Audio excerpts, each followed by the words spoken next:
লম্বা বক্তব্য এটা রাসূল সাল্লাল্লাহু আলাইহি ওয়াসাল্লাম পছন্দ করতেন না। খায়রুল কালামে মা কাল্লা ওয়াদাল্লা। উত্তম কথা হচ্ছে সেটাই যেটাতে কথা থাকে কম কিন্তু ব্যাখ্যা থাকে অনেক বেশি। তো দেখেন, প্রথমে আমি যে বিষয়টা কথা বলবো সেটি হলো জ্ঞান। এটি মূলত রবের কাছ থেকে নিতে হয়। আমাদের দেশের অনেক আলেম ওলামারা কিছু বিষয়ে ভুল কথা আমরা বলি যেটা কোরআন হাদিসের সাথে সাংঘর্ষিক। যেমন অনেক সময় আমরা বলি যে এটা হলো দুনিয়াবি জ্ঞান আর এটা হলো আখিরাতের জ্ঞান। এটা হলো দুনিয়াবি জ্ঞান, এটি হলো আখিরাতের জ্ঞান। এই কথাটা ভুল। সকল জ্ঞানের মালিক হচ্ছেন রব। বলেন তো, সকল জ্ঞানের মালিক কে? রব। এজন্য আমরা বলি রব্বি জিদনি ইলমা। হে রব, আপনি আমাকে জ্ঞান দান করেন। আমি মোল্লা নাজিম একজন ইসলামিক আলোচক, বা আমাদের প্রিন্সিপাল সাহেব একজন বড় মাপের আলেম, তিনি যদি বলেন যে কোরআন হাদিস পড়ার পরে শুধু ইমামতি করাটাই আখিরাতের জ্ঞান, কিন্তু কেউ ডাক্তারি পড়তে পারবে না, কেউ পাইলট হতে পারবে না, এটা হলো দুনিয়ার জ্ঞান, তাহলে আমি আপনাদেরকে প্রশ্ন করি, তা আলেম ওলামারা যখন অসুস্থ হন তখন কি আলেমরা চিকিৎসা করে না ডাক্তাররা করে? আর ডাক্তারদের কাছে যে সার্জারি জ্ঞান আছে এটা কি মূলত দুনিয়ার জ্ঞান না দুনিয়া এবং আখিরাতের জ্ঞান? অবশ্যই দুনিয়া এবং আখিরাতের জ্ঞান। এক কথায় যদি বলি জ্ঞান এটা আল্লাহর পক্ষ থেকে এসেছে। আর রহমান আল্লামাল কোরআন খলাকাল ইনসান আল্লামাহুল বায়ান। আল্লাহ পাক বলছেন তিনি অতীব দয়ালু, যিনি তোমাদেরকে কোরআন শিক্ষা দিয়েছেন। তিনি তো মানুষ সৃষ্টি করেছেন, তিনি মানুষকে বায়ান শিখিয়েছেন। তো জ্ঞানটা মূলত আল্লাহর কাছ থেকে নিতে হয়। আল্লাহর কাছ থেকে যারা জ্ঞান গ্রহণ করে তারা দুনিয়া এবং আখিরাতে সফল। কিন্তু নিজের মন মগজের বুদ্ধি দিয়ে যারা চলতে চায় তাদের দুনিয়াও শেষ, আখিরাতও শেষ। তো আজকে যেহেতু আমি একটি মাদ্রাসার প্রোগ্রামে আছি, মাদ্রাসার ব্যাপারে দুইটি কথা আমি বলবো। দেখেন, মাদ্রাসা আর ভার্সিটির মধ্যে একটা পার্থক্য আছে। এটা আদবের দিক থেকে হোক, নৈতিকতার দিক থেকে হোক, ইলমের দিক থেকে হোক। হযরত ইব্রাহিম আলাইহিস সালাম, তিনার কাছে রবের দেয়া জ্ঞান আছে, কিন্তু বিপরীতে ইব্রাহিম আলাইহিস সালামের আব্বা, তিনি সেই যুগের একজন উচ্চ শিক্ষিত লোক। তিনি একজন ইঞ্জিনিয়ার ছিলেন, তিনি নমরুদের উপদেষ্টা ছিলেন, কিন্তু তার কাছে রবের দেয়া জ্ঞান ছিল না বলে ইব্রাহিম আলাইহিস সালাম বুক ফুলিয়ে বাপের সামনে বলতেছেন, ইয়া আবাতি ইন্নী ক্বাদ জাআনি মিনাল ইলমি মা লাম ইয়াতিকা ফাত্তাবি'নি আহদিকা সিরাতান সাবিয়া। ও আমার আব্বা, আমার কাছে রবের কাছ থেকে আসছে জ্ঞান, তোমার কাছে যেটা আসছে এটা রবের দেয়া জ্ঞান নয়। সুতরাং তুমি যদি সোজা রাস্তা পেতে চাও আমাকে অনুসরণ করো, আমি তোমাকে সোজা রাস্তা দেখায় দেব। সুবহানাল্লাহ। তাইলে মূল কথায় আসি, আপনি যদি সোজা রাস্তা পেতে চান তাইলে রবের কাছ থেকে জ্ঞান নিতে হবে। আর রবের দেয়া জ্ঞান হলো ওই জ্ঞান যেই জ্ঞান দুনিয়া এবং আখিরাতের কল্যাণের দিকে মানুষকে ডাকাডাকি করে। তো মাদ্রাসার একটা গুরুত্বের ব্যাপারে আমি বলি। দেখেন, আল্লাহ রাসূল বলেছেন তলাবুল ইলমি ফারিদাতুন আলা কুল্লি মুসলিম। প্রত্যেক মুসলমানের উপরে জ্ঞান অর্জন করাটা ফরজ। আমরা যদি একটু কোরআনুল কারীমের দিকে তাকাই তাহলে দেখবেন যে সালাতের ব্যাপারে আল্লাহ পাক এতবার কথা বলেছেন। সালাতের আয়াত কিন্তু প্রথমে নাযিল হয় নাই, রোজার আয়াত প্রথমে নাযিল হয় নাই, পর্দার আয়াত প্রথমে নাযিল হয় নাই, প্রথমে নাযিল হয়েছে শিক্ষা ব্যবস্থার আয়াত, ইকরা বিসমি রাব্বিকাল্লাযী খলাক। তাইলে মূল কথায় আসেন, জ্ঞান নিতে হবে কার কাছ থেকে? রবের কাছ থেকে। বলেন কার কাছ থেকে? রবের কাছ থেকে। আপনি জাতিকে যতক্ষণ পর্যন্ত রবের দেয়া জ্ঞানে গুণান্বিত করতে না পারবেন, একটা জাতিকে আপনি সঠিক পথে পরিচালনা করতে পারবেন না। আর সেই পথে পরিচালিত করার জন্য আল আজহার জামিয়া ইসলামিয়া বাংলাদেশ প্রতিষ্ঠিত হয়েছে। মাদ্রাসা, এই ব্যাপারে একজন কবি বলেছেন, মাদ্রাসা হায় বাগে জান্নাত, মুআল্লিম হায় মেসলে গুল। মাদ্রাসা হায় বাগে জান্নাত, মুআল্লিম হায় মেসলে গুল। শহদ উসমে ইলমে দিন হায়, তলেবা হায় বুলবুল। কবি বলেছেন মাদ্রাসা হচ্ছে জান্নাতের বাগান, আর সেই বাগানের ফুল হচ্ছে উস্তাদগণ, শিক্ষকগণ। আর সেই বাগানের মৌমাছি হচ্ছেন তলিবুল এলেম, যারা যারা জ্ঞান অন্বেষণ করতে এসেছেন। আর সেই বাগানের মধু হচ্ছে রবের দেয়া জ্ঞান, কোরআন এবং হাদিস। সুবহানাল্লাহ। এখন কবি কি বলতেছেন? কবি বলতেছেন অতুন সে হাম কিয়া করুঙ্গি, মাদ্রাসা হায় অতুন আপনা। অতুন সে হাম কিয়া করুঙ্গি, মাদ্রাসা হায় অতুন আপনা। মরঙ্গি হাম কিতাবো পর, অরক হোগা কাফন আপনা। আমি বাড়িঘর দিয়া কি করব? মাদ্রাসাটাই আমার বাড়িঘর।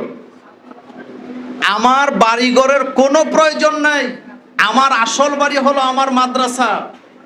আর আমি যদি এখানে মরে যাই, তোমরা আমাকে কোরআনের পাতাগুলি দিয়ে দাফন করে দিও, এরপরও তোমরা আমাকে বাড়িতে পৌঁছে দিও না, কারণ মাদ্রাসাটা আমার আসল ঠিকানা। তো এই মাদ্রাসায় মূলত আপনি যদি আপনার ছেলেকে মেয়েকে পড়ান, আপনি দুনিয়াও পাবেন, আপনি আখেরাতও পাবেন। আমাকে সুপ্রিম কোর্টের একজন বিজ্ঞ আইনজীবী কিছুদিন আগে বলেছিলেন যে, মোল্লা ভাই, ঢাকা শহরে কিছু পরিত্যক্ত বাড়ি পাওয়া যায় যেগুলো সরকার এখন নিয়ে নিচ্ছে। ওই বাড়িগুলো কাদের? যারা উচ্চ শিক্ষিত লোক ছিল, যারা সচিব ছিলেন, ডাক্তার ছিলেন, প্রফেসর ছিলেন, তারা তাদের ছেলে মেয়েকে দেশের বাইরে লেখাপড়া করাইছেন। তো পাশ্চাত্যের দেশে থাকার কারণে মা বাপ মারা গেছে, তাদের জানাজা দিতেও আসে নাই, তাদের জন্য দোয়া করতেও আসে নাই, বাড়িঘরেরও খবর নাই। বাপ মা কেউ বৃদ্ধাশ্রমে মারা গেছে, কেউ খালি বাড়িতে মারা গেছে। সরকার সিদ্ধান্ত নিয়েছেন এই বাড়িগুলি নিয়ে নিবেন। তো সরকার যখন বাড়ি নিয়ে নিছে, এখন সরকারের বিরুদ্ধে মামলা করতে ছেলে মেয়েরা বাংলাদেশে আসে। এটা উনি বলে আফসোস করে বললেন যে, দেখেন, বৃদ্ধাশ্রমে কোনো মাদ্রাসার ছাত্র ছাত্রীর মা বাপ পাওয়া যায় না। এখানে কোটি কোটি টাকার মালিক, ডাক্তার, ইঞ্জিনিয়ার, সুপার বিজি যারা, তাদের মা বাপকে বৃদ্ধাশ্রমে পাওয়া যায়।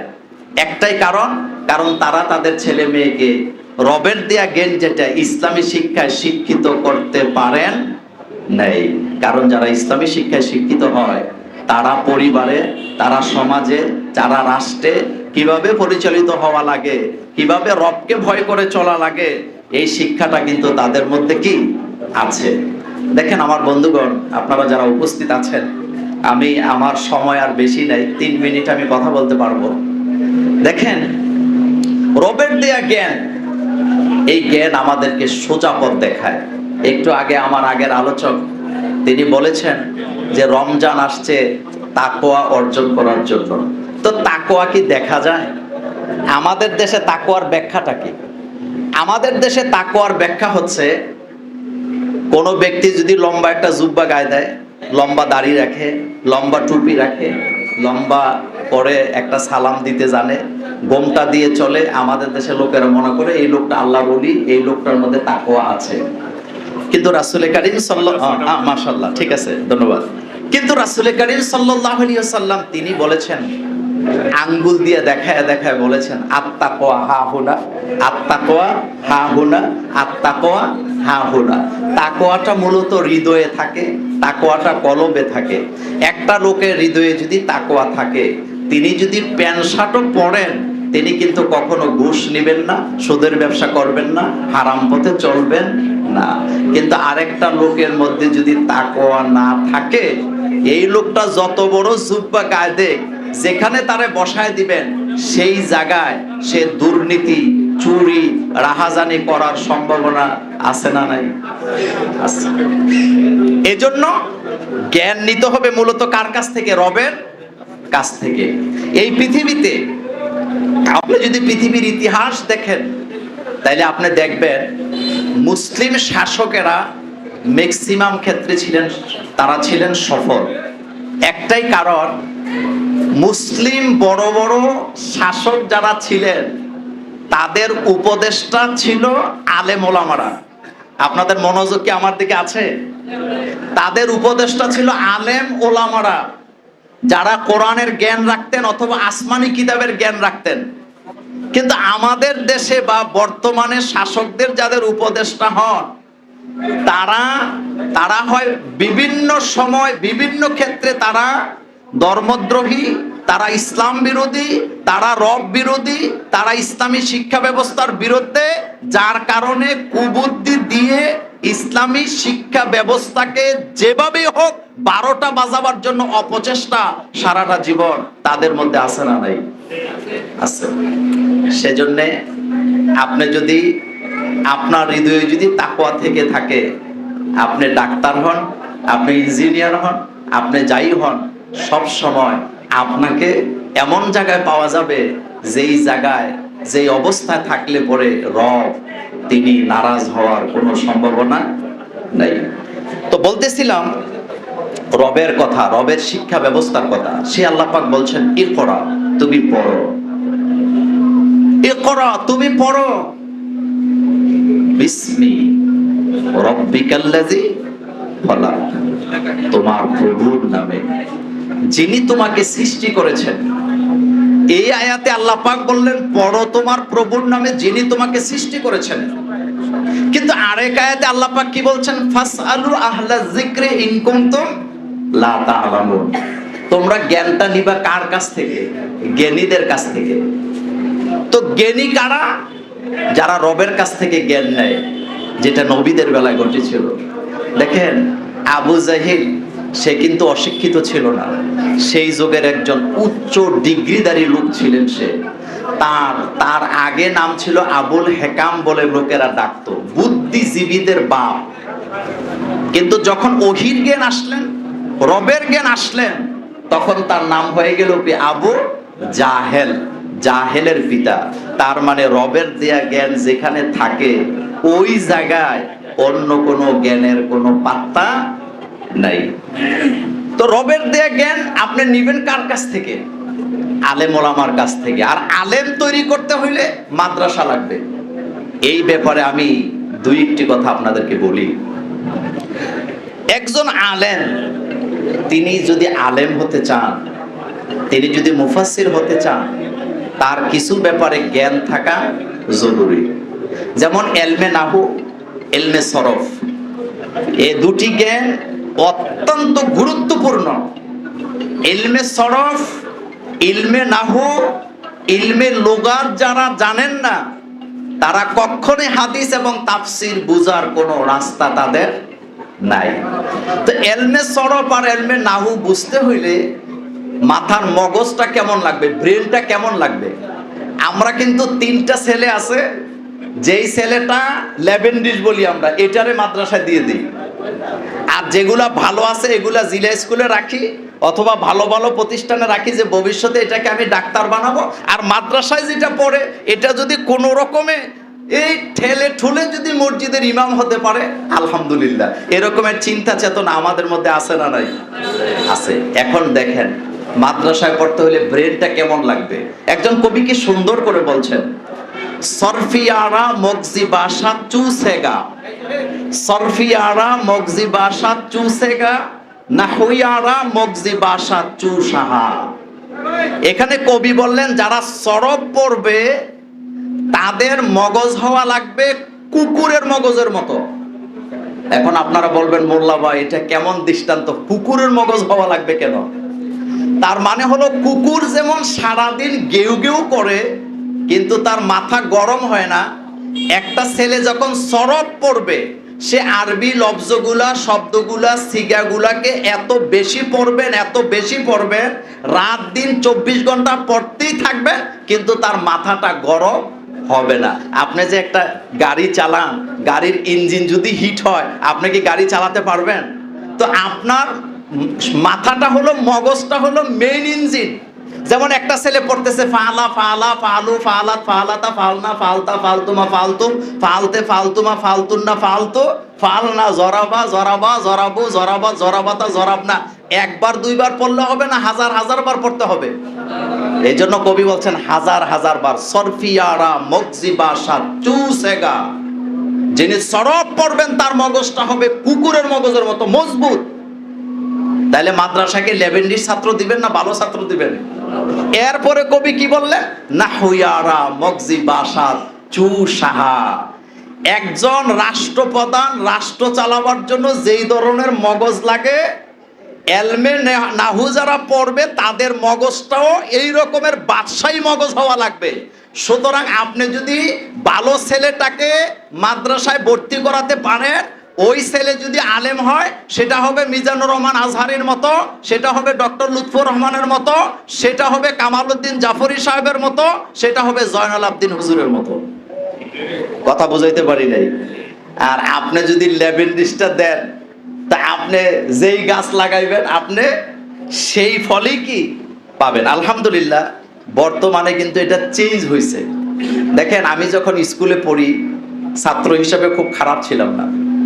তা আমার পরিবারে অনেকের একটা ইচ্ছা ছিল আমারে ডাক্তারি পড়াবে, কিন্তু আমার মা এতটা এগ্রেসিভ, গোপনে রমজানের পরে আমাদের মসজিদের ইমাম সাহেবের সাথে আমাকে মাদ্রাসায় দিয়ে দিছে।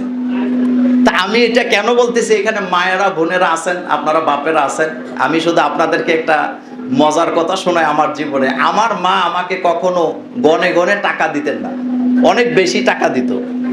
আমি মা বাপের ছোট সন্তান। তা আমার ভাই বোনেরা বলতো মোল্লা নাজিম মাদ্রাসায় পড়ে এত টাকার দরকার কি? আমার মা, তিনি পৃথিবীতে বেঁচে নাই, তিনি একজন ডাক্তারের মেয়ে ছিলেন। আমার নানা ছিলেন একজন বিশেষজ্ঞ ডাক্তার, কিন্তু একজন ডাক্তারের মেয়ে তিনি কি বলতেছেন, আমার অন্য ভাই বোন বলতেছে ও মাদ্রাসায় পড়ে এত টাকা দেওয়ার দরকার কি? আমার মা তখন বলতেছে আমি এটা মোল্লা নাজিমকে দেই না, এটা আমি আখেরাতের ব্যাংকে জমা করে গেলাম। আর আমরা কুমিল্লা শহরে নামি দামি স্কুলে ছেলে মেয়ে দিলে কোনোদিন কিন্তু 10 টাকা বেতন কমানোর জন্য যাই না। কিন্তু জামে আজহারে যখন সন্তান দিছে, ওনার সন্তান কুমিল্লার, আমি নাম বলতে চাই না, মিশনারি টাইপের কোন স্কুলে আছে, ওখানে কোনোদিন উনি 10 টাকা বেতন কমাইতে যায় না। কিন্তু যখন জামি আজহারে ভর্তি করছে, এখন সাত্তার সাহেবরে ফোন করে, এখন জহির ভাইরে ফোন করে, ভাই আমার বাচ্চাটা এখানে দিছি, একটু বেতনটা কমায়া দেন না।